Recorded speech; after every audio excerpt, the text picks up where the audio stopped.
Hello students, how are you. घर में बैठे बैठे बोर हो रहे होंगे आप। सोच रहे होंगे कब कोरोना ख़त्म हो, क्लास हो जाए। क्लास फिर क्या करें, लग नहीं पा रही है। प्रभु से प्रार्थना करो जल्दी से जल्दी कोरोना ख़त्म हो और हमारी क्लासें वापस स्टार्ट हो जाए। लास्ट वीडियो लेक्चर आप पढ़ाई कर रहे हो नहीं कर रहे हो? सबसे बढ़िया तरीका है मन लगाने का, पढ़ाई करने बैठ जाओ। पर करें क्या, जैसे ही वीडियो ऑन करते हैं यूट्यूब चालू हो जाती है। क्यों, सही कह रहा हूँ ना? नहीं, ऐसा नहीं करना है। मैं ये नहीं कहता हूँ एंटरटेनमेंट करें, लेकिन आप पढ़ाई भी करें, ठीक है। और पढ़ाई को अपना फ्रेंड बना लें। फ्रेंड का मतलब समझते हो ना? हाँ, बुक को अपना फ्रेंड बनाए, पढ़ाई को अपना फ्रेंड बनाए और उनसे पढ़ने की आदत डालें। जो बच्चा बुक से पढ़ता है, I repeat again and again, जो बच्चा बुक से पढ़ता है वो ही सक्सेस होता है, ठीक है। लास्ट टाइम जो वीडियो लेक्चर में मैंने आपको बताया था about the unit cell. Unit cell क्या होती है? The smallest part of the crystal. Smallest part of the crystal, when we repeat this again and again, we get complete structure of crystal, just like brick in a wall of। ईंटों की दीवार में ईंट जो है वो क्या है? एक यूनिट सेल का काम करेगी। आज हम बात करते हैं यूनिट सेल में को क्लासिफाई कैसे करें। तो इन यूनिट सेल की क्लासिफाई इन टू कैटेगरी। एक होता है प्रिमिटिव और एक होता है centre. Primitive and centred. Primitive और सेंटर्ड, इसको थोड़ा अंडरस्टैंड करने के लिए कुछ डायग्राम है बुक में, बहुत अच्छे से डायग्राम भी बने हुए हैं। आप लोग क्या है कि उन डायग्राम को थोड़ा अच्छे से ध्यान से देखेंगे तो आपको शायद पॉइंट क्लियर हो जाएगा। प्रिमिटिव का मतलब क्या है, इसको समझने के लिए इस डायग्राम को देखेंगे। When the constituent particles are present only at the corner, this is the primitive. Primitive की क्या मतलब है प्रिमिटिव का? कि जो कॉन्स्टिट्यूएंट पार्टिकल्स हैं वो केवल कॉर्नर पर ही सिचुएटेड होते हैं। So primitive unit cell are those in which constituent particles are present only at the corner, only at the corner. Okay, now look this another diagram. In this, the particles are at the corner as well as at the center. अब centre की अगर मैं बात करूं, centre body का centre हो सकता है, यानी पूरी उसका यूनिट सेल, जैसे बॉडी सेंटर, या ये इसको आप क्या बोलते हो बताओ, ये क्या है, ये इसको क्या कहेंगे आप? फेस। तो फेस का सेंटर हो सकता है।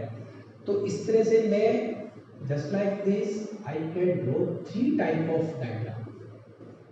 There are three type of diagram. Now, in this, the particle is present at the center. In this, the particle is present in the center of each phase. कितनी phase होती है बताइए? How many phase in a cube? Cube में कितनी phase होती है बताओ, देखना how many phase. Just like ये, हालांकि क्यूब नहीं है, इसको क्यूब जैसा मान लेते हैं।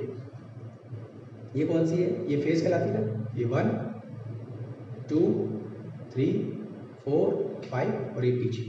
How many phase? 6। तो हर फेज के सेंटर पे एक पार्टिकल है, तो वो ये तो क्या कहलाएगा? कॉर्नर। ये क्या है? कॉर्नर। कॉर्नर कितने होते हैं क्यूब में? कितना? How many corners? 8 कॉर्नर्स। तो फेज कितनी होती है? 6। सो देयर आर 6। ओके, एक और सिचुएशन आ सकती है, लुक दिस। अब फिर आप मेरे डिफाइन और इस टाइप को एक्सटेंड कर पाएंगे। तो now another type is what? Look this. Okay, now classification of unit cell. Primitive, what is the mean of primitive? When the constituent particles are present only at the corner, only at the corner, this is known as primitive unit cell. इसको हम कई बार simple cubic unit cell भी कह सकते हैं। Okay, unit cell, simple cubic, SCC, या कई बार इसको प्रिमिटिव ही बोलते हैं generally. Now centred, there are three types. Centred कितने तरह के हैं भाई? 3 तरह के। अब सेंटर्ड की क्या मतलब, क्या डिफाइन है कि when the constituent particles are placed at the corner and at the centre of the body. At the centre of the body. तो आप इसको क्या कहेंगे, BCC, the body centred cubic unit cell. Okay, now what is the define, इसमें क्या हो रहा है, सेंटर कौन है, फेस के सेंटर पे सिचुएटेड है, ये सारी फेस के सेंटर पे है, इसको हम क्या बोलेंगे, FCC, face centred cubic. What is the define बनाना सीखो आप।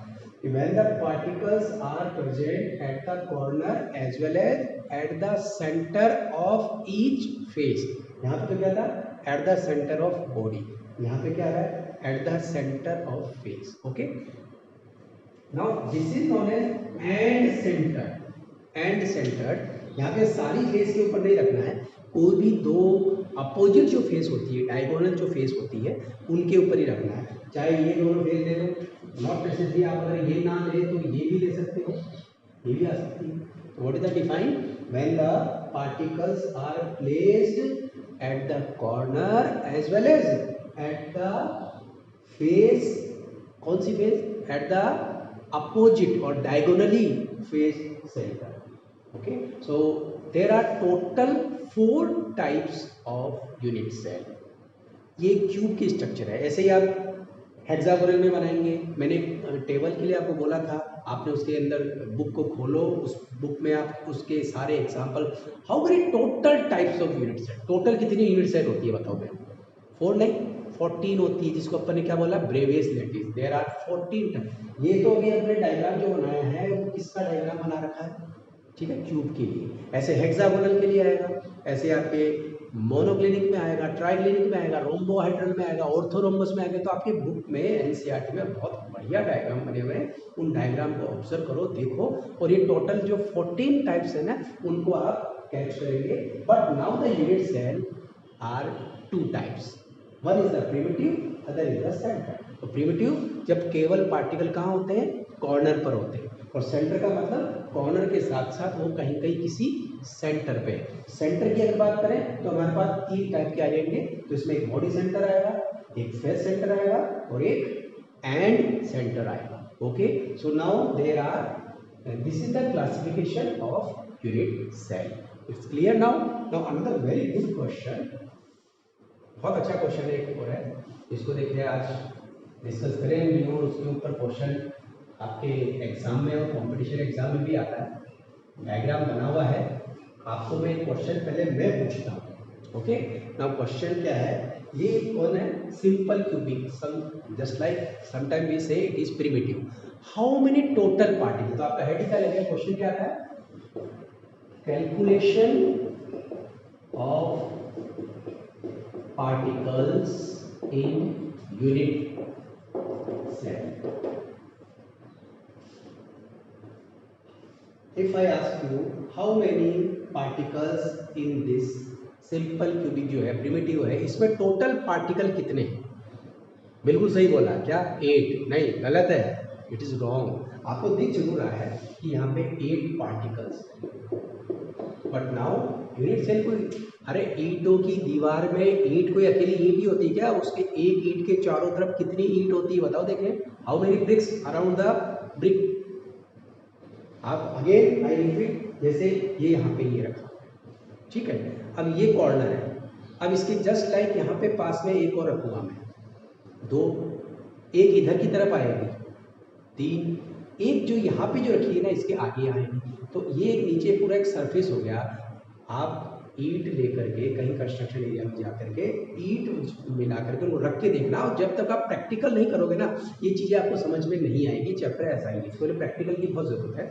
तो ना ये इसको एक ब्रिक मान के चले, एक ईंट आ गई, एक यहाँ आ गई, दो ईंट यहाँ आ गई, एक इसके बिल्कुल पैरेलल यहाँ आएगी, एक यहाँ आएगी, टोटल कितनी ईंट आई, 4। तो ये जो कॉर्नर है, ये वाला कॉर्नर, वो कितने में शेयर हुआ, शेयरिंग कितने में, 4 में। अब उनके ऊपर भी कितनी ब्रिक्स आएगी, 4, बना के देखना ईंटों से, ठीक है, तब आपको ये बहुत अच्छे से क्लियर हो जाएगा। तो now this in simple cubic primitive cell, in simple cubic, now total particles जो अगर आप कैलकुलेट करेंगे तो each corner particle is shared among 8। तो मेरे पास पार्टीशन कितना आएगा, 1/8, one corner is shared among 8 unit cell, so one unit cell है only 1/8। और वो 8 कैसे आया मैंने आपको बताया ना, उसको आप वापस प्रैक्टिकल करके देखना है, घर में छोटे छोटे डब्बे अगर पड़े हो तो उनको ज्वाइन करके देखना, आपको पता पड़ जाएगा कि क्यूब के अंदर कॉर्नर कितने में शेयर होता है। ओके, हाउ मेनी कॉर्नर, तो शेयरिंग कितनी होती है 1/8, कॉर्नर कितने होते हैं 8, तो टोटल पार्टिकल कितना आया 1। This is the answer of question, how many particles in a unit cell, primitive unit cell, तो नंबर क्वेश्चन का आंसर क्या है 1। अब आपको कहा कितने दिख रहे थे 8 नहीं है, 8 एक सिंगल इंडिविजुअल है, लेकिन का ईंटों की दीवार में क्या है सिंगल ईंट होती है क्या, बहुत सारी ईंटें होती है ना, तो उस ईंट के चारों ओर कितने हैं, तो उनका कॉर्नर कितने में शेयर होगा, उनका कॉर्नर 1/8 में शेयर होगा, 8 कॉर्नर होते हैं, तो इसलिए यहाँ पे नंबर पार्टिकल 1 है। तो 1 का मतलब समझ में आ गया। अब आप बीसीसी पे आओ, बॉडी सेंटर में कितने पार्टिकल होंगे, कितने बताओ, how many, so now corner का तो सिचुएशन हो जाएगा 1/8 × 8, क्योंकि यहाँ पे हर कॉर्नर पे आपके पार्टिकल है, ठीक है, तो corner share by 8, so it is sharing is 1/8, but now body के सेंटर में एक रखा हुआ है, this is the body centre, तो सेंटर शेयर नहीं होता है, सेंटर पे एक पार्टिकल आया तो क्या हो गया 1 + 1 = 2, तो अगर क्योंकि ये न्यूमेरिकल करते समय बहुत काम आएगा, तो वहाँ पर देखना पड़ेगा कि डीसीसी में कितने पार्टिकल होते हैं, तो आपका आंसर क्या आया 2। ओके, अब 2 कैसे आया पता पड़ गया, एक पहले कॉर्नर की शेयरिंग से कैलकुलेट करेंगे और एक बॉडी के सेंटर से कैलकुलेट करेंगे। Now tell me how many particle in FCC, जो बच्चा बताएगा वो इंटेलिजेंट हो जाएगा, बताओ आप कैलकुलेट करके देखो, FCC में नंबर ऑफ पार्टिकल कितने हैं, 10 मत कर देना, 10 नहीं है, शेयरिंग है, कॉर्नर की शेयरिंग कितनी होती है बताइए, 1/8 × 8 कॉर्नर है, कॉर्नर कितने होते हैं 8, शेयरिंग कितनी है 1/8, तो टोटल पार्टिकल मेरे पास यानी एक यूनिट सेल के पास कितना आएगा 1। अब बताओ फेस जो है, फेस के ऊपर का, ये एफसीसी का मतलब क्या था फेस सेंटर, तो फेस कितने में शेयर होती है, अब जैसे ये अब यहाँ इसके यहाँ एक और आएगी, तो फेस का सेंटर कितने में शेयर होगा 2 में, 2 के अंदर शेयरिंग होती है, तो नाउ शेयरिंग कितनी आई 1/2, लेकिन फेस कितने होते हैं जी 6, how many face in A cube 6, तो आपका आंसर क्या आया 1 + 3 = 4। Okay, so now how many particle in the FCC unit cell, it is 4, how many particle in BCC, it is 2, how many particle in primitive, it is 1। now tell me and center में कितना होगा, अब मैं नहीं बताऊंगा, आप calculate करके देख लेना, clear. So now this is a very good question, इसको आप थोड़ा सा रीड करें। अच्छा, इसकी लैंग्वेज, क्योंकि ये मैंने समझा तो दिया, लेकिन जब तक आप बुक से नहीं पढ़ेंगे, बुक में यानी अगर आपको एनसीईआरटी में बोर्ड में क्वेश्चन मिल गया कैलकुलेट, तो आप इस तरह से ना करेंगे, आप क्या करेंगे, देखो सबसे पहले तो उसकी डिफाइन लिखेंगे, सपोज करो मैंने आपको एग्जाम में क्वेश्चन पुट किया how many particle in BCC, क्योंकि लिखने के नंबर होते हैं, ठीक है, तो बीसीसी की डिफाइन लिखेंगे सबसे पहले, क्या करेंगे बीसीसी की, बीसीसी होता क्या है, the unit cell in which the particle are present at the corner as well as at the center of body। Define लिखने के बाद फिर आप क्या करेंगे, ये बात लिखेंगे कि corner is shared among 8, so we have 1/8 part and there are 8 corner, okay, then you apply this formula and then write the answer। तो लिखने का पैटर्न आपको कहाँ से मिलेगा, इसलिए मैं आपको बार बार कहता हूँ बुक से पढ़ो, कि लिखने का पैटर्न कहाँ से आएगा, बुक से आएगा। जब मैंने आपको समझा दिया, अब आप बुक खोलें, बुक को चेक करें, रीड करें, आपको अच्छा समझ में आएगा, फिर अपने नोट्स बना लें, तो अब आपके लिए बहुत अच्छी तैयारी का मौका है। ओके, नाउ नेक्स्ट बहुत अच्छा पार्ट आ रहा है इस चैप्टर का, and this is the packing. आप जानते हो पैकिंग क्या होती है, आप जब कहीं जाते हो बाहर, आउट ऑफ स्टेशन जाते हो, मेहमान बन के कहीं जाते हो, सूटकेस में कपड़े जमा के ले जाते हो ना, सूटकेस में कपड़े रखते रखते आपके बीच में स्प्रे की बोतल आ गई, आपका पेस्ट आ गया, ब्रश आ गया, उनको कहाँ रखते हो, सबसे पहले उनको रखते हो, तो खाली जगह रहती है ना कपड़ों के बीच में, जो ब्लैंक स्पेस रह जाता है, उसमें आपने पेस्ट घुसा दिया, उसमें आपके ब्रश आ गया, उसमें आपका वो डीओ आ गया, और भी बहुत कुछ चीज़ें हैं। तो पैकिंग का मतलब क्या होता है कि जो हमारा क्रिस्टल है उसमें कॉन्स्टिट्यूएंट पार्टिकल कौन होता है? मॉलिक्यूल हो सकता है, एटम हो सकता है, आयन हो सकता है। So the volume acquired by the constituent particle in A crystal lattice, किसी भी क्रिस्टल लैटिस में कॉन्स्टिट्यूएंट पार्टिकल से एक्वायर्ड वॉल्यूम को ही हम क्या बोलते हैं? पैकिंग बोलते हैं। और पैकिंग भी कैसी होती है? क्लोज पैकिंग होनी चाहिए। एक तो आप लोग कपड़े जमाते हो और एक आपकी मम्मी, बताओ दोनों में क्या डिफरेंस आएगा? कौन बढ़िया जमाता है? हाँ मेरे को पता है, मम्मी जमाती। तुम तो 5 रखोगे, मम्मी उसमें 10 रख देगी, क्योंकि तो ये पैकिंग का मतलब ये हुआ कि हमारे यहाँ जो कॉन्स्टिट्यूएंट पार्टिकल्स होते हैं वो भी अपने आप को इस तरह से अरेंज करते हैं कि वो मैक्सिमम से मैक्सिमम वॉल्यूम एक्वायर करें। देखो इसका रीज़न क्या है? बेसिक रीज़न क्या है कि जो पार्टिकल्स होते हैं जब वो पास पास आते हैं तो उनके बीच में कौन सा फोर्स लगता है? Intermolecular force. और जितना ज़्यादा इंटरमोलिकुलर फोर्स होगा, पार्टिकल जितने ज़्यादा क्लोज होंगे, फोर्स ज़्यादा होगा, तो उतना ही उसमें क्या होगा? अट्रैक्शन की वजह से हार्डनेस आएगी, रिजिड होगी। क्योंकि आप क्या बात कर रहे हो? सॉलिड की बात कर रहे हो। Okay, so now what is the mean of close packing? Close packing का मतलब क्या होता है? तो आप जब इसको रीड करोगे तो बुक में से पढ़ोगे, आपको पता पड़ेगा कि the constituent particle are considered as a sphere, okay, and the particle arrange itself in such a manner that should be minimum blank space, minimum से मिनिमम ब्लैंक स्पेस होना चाहिए। तो हम उसको क्या बोलते हैं? Close packing. अब मैं उसको कैसे, तो पैकिंग को हमने अलग अलग कर रखा है। जस्ट लाइक मैंने क्या बोला? Constituent particle are considered as a sphere. तो आपको इसको स्फीयर को इस तरह से अरेंज करना है, जैसे मैंने कर दिया। तो ये कहलाती है वन डायमेंशनल क्लोज पैकिंग, क्योंकि अभी ये एक ही डायरेक्शन में जा रहा है। ये क्या कहलाती है? One dimensional close packing. अब इसको भी डिफाइन करना है अगर आपको, तो आप क्या कहेंगे? When the particles are arranged itself in such a manner that one particle touch to particle in a row. एक रो बननी चाहिए आपके, एक रो में। तो पार्टिकल को ऐसे अरेंज करें कि एक रो बने और उसमें एक पार्टिकल दो पार्टिकल को टच करके रहता है, इसलिए मैं इसको बोलता हूँ कोऑर्डिनेशन नंबर, CN। CN का मतलब क्या है? Coordination number. कोऑर्डिनेशन नंबर क्या होता है? किसी भी पार्टिकल को टच करने वाले दूसरे पार्टिकल का number, the number of other particle touch to the this particle. Okay, तो कोऑर्डिनेशन, जैसे ये पार्टिकल है तो ये इन दोनों से टच हो रहा है, तो इसके लिए कोऑर्डिनेशन नंबर क्या हो जाएगा? 2 हो जाएगा। तो यहाँ पे ये वन डायमेंशनल जो हमने बनाया है ये क्या कहलाता है? कोऑर्डिनेशन नंबर 2 कहलाता है। लेकिन अब वन डायमेंशनल के बाद अब मैं आता हूँ 2 डायमेंशनल के ऊपर। ओके, ये थोड़ा इंपॉर्टेंट पार्ट भी है और आपको इसको क्लियर भी करना पड़ेगा, ढंग से समझना पड़ेगा। तो 2 डायमेंशनल क्लोज पैकिंग क्या हो गई? 2 डायमेंशनल क्लोज पैकिंग का मतलब होता है, ये 2 तरह की होती है, ध्यान से सुनना। एक तो होता है जब मैं ये इस तरह से पार्टिकल को अरेंज करता हूं, अब ये इससे मेरे को क्या मिलती है? रो मिल जाती है, ठीक है? क्या मिलती है? This is the first row. Now the second row के पार्टिकल को अरेंज करता हूं, इस तरह से अरेंज करता हूं।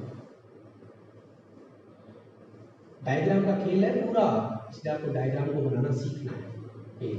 ये मैंने थर्ड रो भी अरेंज कर दी है। Okay, now this is the first row, this one is the second row, this one is the third row. And what happened in this? आप इस वाले पार्टिकल की बात करेंगे। In this particle touched by 4 particles, and when we connect the center of these 4 we get a square. So this is called square close packing. Okay, now another arrangement is possible. आप पहले सुन लो, समझ लो उसको, फिर मैंने आपको क्या कहा कि फिर पढ़ना बुक से ही है, जो बच्चा बुक से पढ़ेगा, हाँ समझ गए। Now this is the first row. Now the second row particle मैंने अब इस तरह से रखे, देखना है मुझे कैसे रखा हूँ, सेकंड रो के पार्टिकल कैसे रखा हूँ। लुक दिस, सेकंड रो के पार्टिकल्स कैसे आ रहे हैं? थोड़ा सा टेढ़ा बाका हो सकता है, डायग्राम को बनाने की प्रैक्टिस तो करनी पड़ेगी। Now look this clearly, Okay, now this is the first row, this is the second row, this one is the third row, this one is the fourth row. Okay, now in this situation, you see this particle. This particle is touched by 6 another particle. तो देखो यहाँ पे एक particle कितने से arrange touch करके रखा था, तो इसलिए इसका कोऑर्डिनेशन नंबर क्या हो जाएगा 4। यहाँ पे ये पार्टिकल कितने पार्टिकल से टच हो रखा है 6 से, तो और 6 के सेंटर को मिलाने से क्या मिलता है हेक्सागोनल, इसलिए इसको क्या बोलेंगे hexagonal close packing. Okay, so now there are two type of close packing. One is the square close packing, another is hexagonal close packing. In this the coordination number कितना होगा 6। ओके, अब इनकी define कैसे लिखनी है कैसे बोलनी है वो मैं समझाता हूँ, उसको लिखने का समझ में तो आ गया ना आपको। ये दो तरह से अरेंज कर सकते हैं। देखो इस वाले के अंदर क्या करा हमने, एक रो बनाई, उस रो में सेकेंड रो के पार्टिकल को जस्ट फर्स्ट पार्टिकल के नीचे रखा है। लेकिन इसमें ध्यान से सुनना, इसको जब डिफाइन बनाएंगे तो डिफाइन बनाते समय इसमें फर्स्ट सेकंड रो के पार्टिकल को फर्स्ट रो पार्टिकल के बीच में जो गैप है इसको बोलते हैं डिप्रेशन गैप जो है ना उसको क्या बोलते हैं, क्योंकि इन दो के बीच में ये गैप दिख रहा है ना, तो हमने यहाँ देखो दोनों में डिफरेंस समझना है आपको। सेकंड रो यहाँ पे कैसे रखी, जस्ट इसके बिलो रखा हुआ है, लेकिन यहाँ इसके नीचे नहीं रखा हुआ, इन दोनों के बीच में डिप्रेशन ये डिप्रेशन है इसके अंदर यहाँ पे रखा हुआ है। Okay, so now what is the define of square 2D, ध्यान रखना ये 2D है, अभी 3D भी आएगा तो 2D, तो what is 2D square close packing. Now this is my question, how you will write, diagram तो आप बना लेंगे। So now when the second row particles are arranged just below the first row particle in such a manner that there is a alignment horizontally as well as vertically। ये line बिल्कुल समझ लो, याद कर लो, क्या बोला, the particle are arranged aligned, alignment होता है ना, aligned vertically as well as horizontally, पहली line. second, in this the particle touched by 4 particles, so coordination number is 4, and when we join the center of these 4 particles we get a square, so this is known as square close packing। Define समझ में आया कि what is square close packing. Okay, एक और point है इसके अंदर, उसको भी ध्यान से सुनना है आपको, कि आप जब इस रो को अरेंज कर रहे हो तो इसमें जो फर्स्ट रो है, सेकंड रो है, थर्ड रो है, सेम है, सो समटाइम ये एक जैसी दिख रही है ना, मैं तो इसमें बोलूँगा ए, तो it is known as A type pattern. आप जब बुक में पढ़ेंगे तो आपको वहाँ लिखा हुआ मिलेगा कि इसका पैटर्न क्या है। So now square close packing is a type pattern. Okay, तो स्क्वायर क्लोज पैकिंग समझ में आया, कुछ नहीं है, बहुत सिंपल है, थोड़ा बुक से पढ़ेंगे, थोड़ा इसको देखेंगे, सुनेंगे तो आपको समझ में आएगा। Now about the hexagonal close packing, in this देखो फर्स्ट रो हमने बना दी, अब सेकंड रो के पार्टिकल को आपको रखना है तो कहाँ रखेंगे, डिप्रेशन में। तो कैसे बोलूंगा, when the second row particles are placed just below the depression of first row particle, in this line होगी वही है, अलाइनमेंट हो गया है, देखो यहाँ पे भी क्या रहा है वर्टिकल और यहाँ क्या रहा है हॉरिजॉन्टल, और ये क्या रहा है vertical, so the particles are arranged vertically as well as horizontally।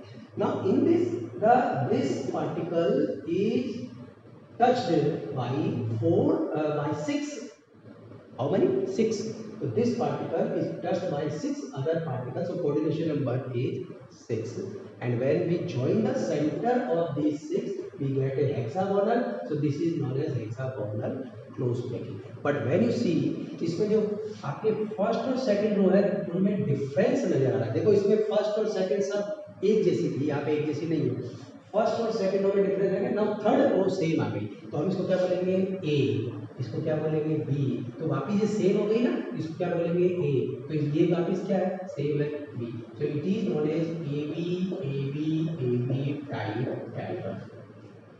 Okay, so now this was 2D close packing, read from the book. आप बुक से जितना पढ़ेंगे उतना अच्छा समझ में आएगा। डायग्राम भी बहुत अच्छे बने हुए, क्योंकि जब नेक्स्ट वीडियो लेक्चर में मैं आपको 3D पे ले जाऊंगा, उससे पहले आप इनकी थोड़ी अच्छे से प्रैक्टिस कर लेंगे। Okay, thank you.